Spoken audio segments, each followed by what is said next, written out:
Selamat datang di Cerpen Romantis. Sebelum lanjut jangan lupa like dan subscribe dulu. Tergoda adik iparku. Bab 1. Nama saya Diana. Saya berumur 27 tahun.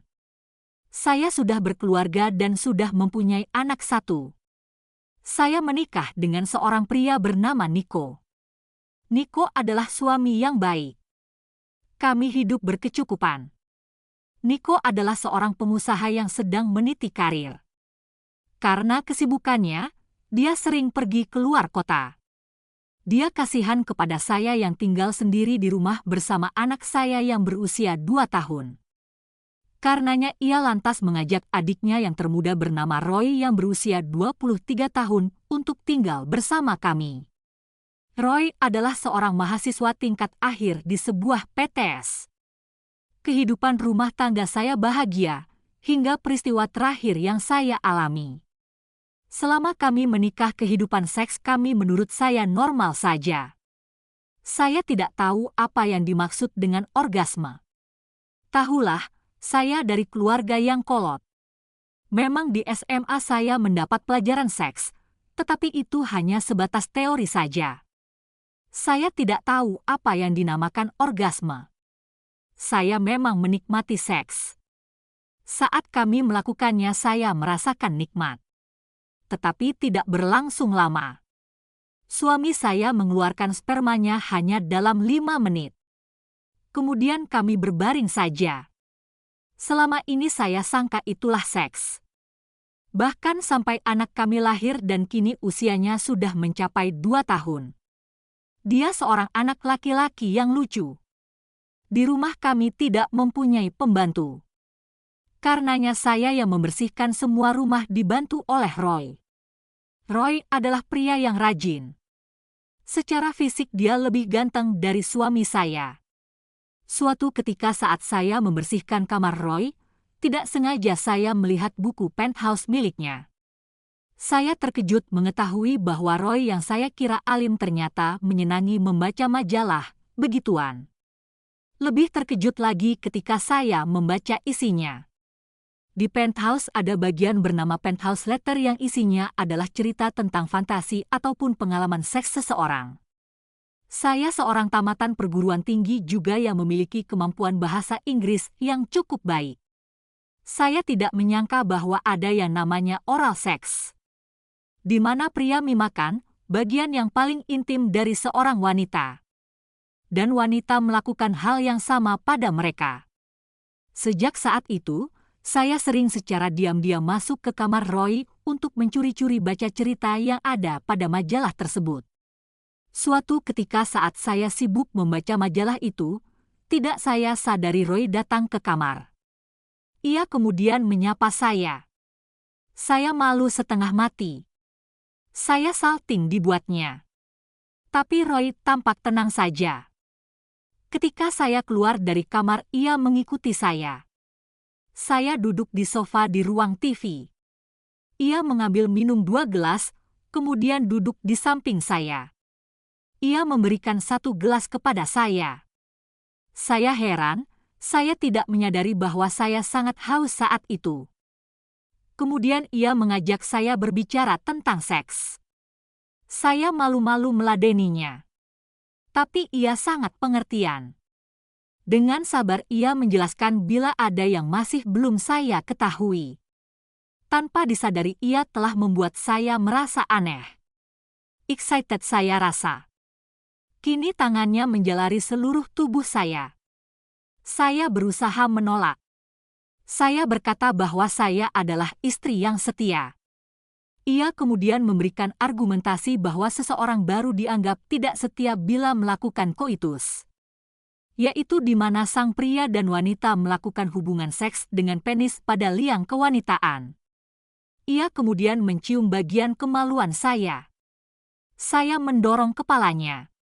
Tangannya lalu menyingkap daster saya, sementara tangan yang lain menarik lepas celana dalam saya.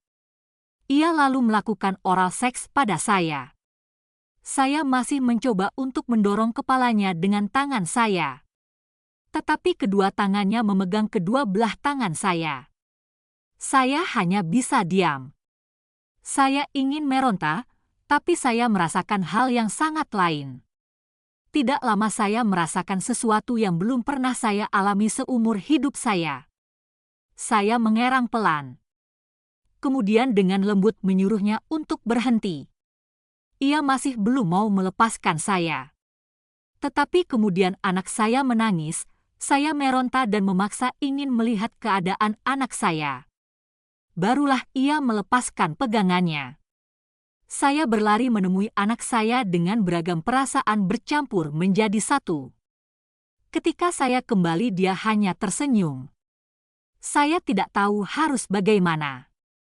Ingin saya menamparnya kalau mengingat bahwa sebenarnya ia memaksa saya pada awalnya.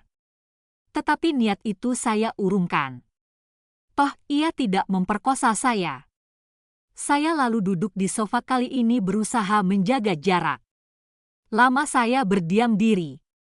Ia yang kemudian memulai pembicaraan. Katanya bahwa saya adalah seorang wanita baru. Ya, saya memang merasakan bahwa saya seakan-akan wanita baru saat itu. Perasaan saya bahagia bila tidak mengingat suami saya. Ia katakan bahwa perasaan yang saya alami adalah orgasme. Saya baru menyadari betapa saya telah sangat kehilangan momen terindah di setiap kesempatan bersama suami saya. Hari kemudian berlalu seperti biasa. Hingga suatu saat suami saya pergi keluar kota lagi dan anak saya sedang tidur. Saya akui saya mulai merasa bersalah karena sekarang saya sangat ingin peristiwa itu terulang kembali. Toh, ia tidak berbuat hal yang lain. Saya duduk di sofa dan menunggu dia keluar kamar. Tapi tampaknya dia sibuk belajar di kamar. Mungkin dia akan menghadapi mid test atau semacamnya. Saya lalu mencari akal supaya dapat berbicara dengannya. Saya kemudian memutuskan untuk mengantarkan minuman ke dalam kamar. Di sana ia duduk di tempat tidur membaca buku kuliahnya. Saya katakan supaya dia jangan lupa istirahat sambil meletakkan minuman di atas meja belajarnya. Ketika saya permisi hendak keluar, ia berkata bahwa ia sudah selesai belajar dan memang hendak istirahat sejenak. Ia lalu mengajak saya ngobrol. Saya duduk di tempat tidur lalu mulai berbicara dengannya. Tidak saya sadari mungkin karena saya lelah seharian, saya sambil berbicara lantas merebahkan diri di atas tempat tidurnya. Ia meneruskan bicaranya. Terkadang tangannya memegang tangan saya sambil bicara. Saat itu pikiran saya mulai melayang teringat kejadian beberapa hari yang lalu. Melihat saya terdiam dia mulai menciumi tangan saya.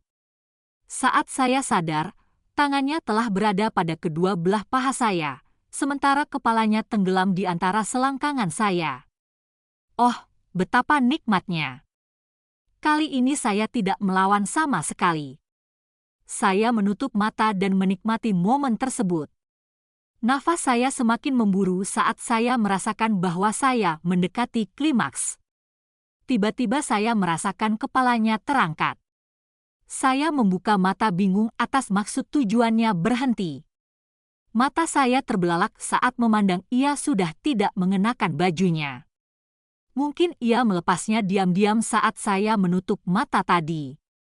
Tidak tahu apa yang harus dilakukan saya hanya menganga saja seperti orang bodoh.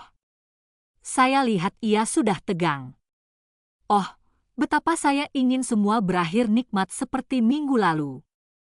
Tangan kirinya kembali bermain di selangkangan saya sementara tubuhnya perlahan-lahan turun menutupi tubuh saya. Perasaan nikmat kembali bangkit. Tangan kanannya lalu melolosi daster saya. Saya telanjang bulat kini kecuali bra saya. Tangan kirinya meremasi buah dada saya. Saya mengerang sakit. Tangan saya mendorong tangannya, saya katakan apa sih maunya. Dia hanya tersenyum. Saya mendorongnya pelan dan berusaha untuk bangun. Mungkin karena intuisinya mengatakan bahwa saya tidak akan melawan lagi, ia meminggirkan badannya. Dengan cepat saya membuka kutang saya, lalu rebah kembali.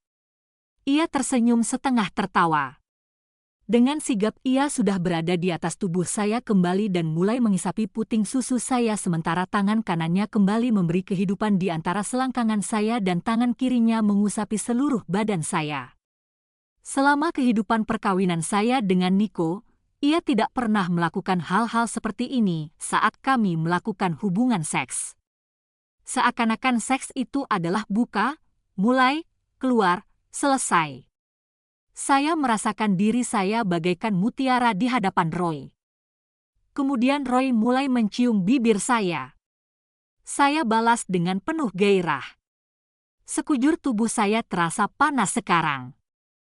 Kemudian saya rasakan alatnya mulai mencari-cari jalan masuk. Dengan tangan kanan saya bantu ia menemukannya. Ketika semua sudah pada tempatnya, ia mulai mengayuh perahu cinta kami dengan bersemangat.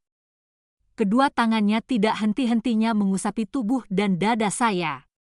Saya hanya bisa memejamkan mata saya.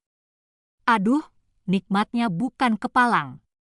Tangannya lalu mengalungkan kedua tangan saya pada lehernya.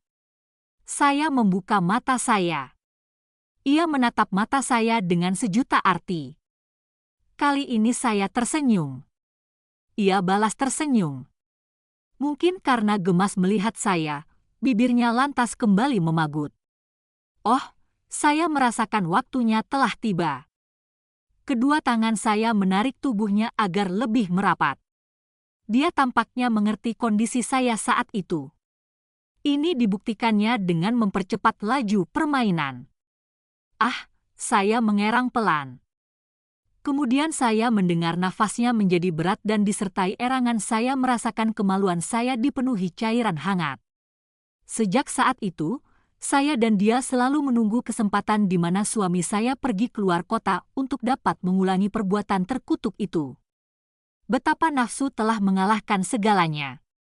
Setiap kali akan bercinta, saya selalu memaksanya untuk melakukan oral seks kepada saya. Tanpa itu, saya tidak dapat hidup lagi. Saya benar-benar memerlukannya. Dia juga sangat pengertian.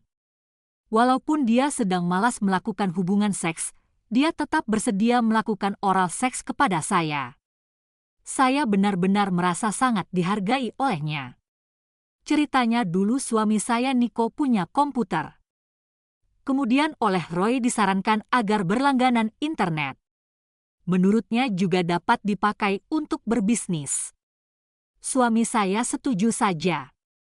Pernah Roy melihat saya memandangi Nico saat dia menggunakan internet, kemudian dia tanya kepada saya, apa saya kepingin tahu. Nico yang mendengar lalu menyuruh Roy untuk mengajari saya menggunakan komputer dan internet. Pertama-tama saya suka karena banyak yang menarik. Hanya tinggal tekan tombol saja. Bagus sekali. Tetapi saya mulai bosan karena saya kurang mengerti mau ngapain lagi. Bersambung.